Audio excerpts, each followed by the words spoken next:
Yeah, okay. So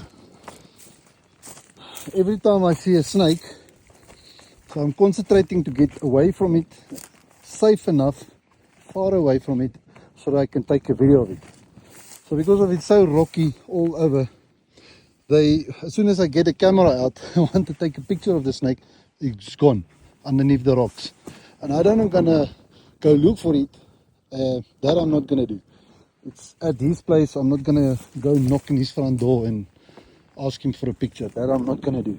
But yeah, unfortunately, when you're up here all alone, you need to consider safety, because nobody will pick you up when you are this far.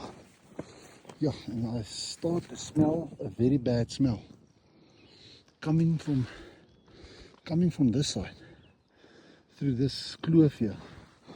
Ah, flipping hell, that stinks a lot. Jeez, today.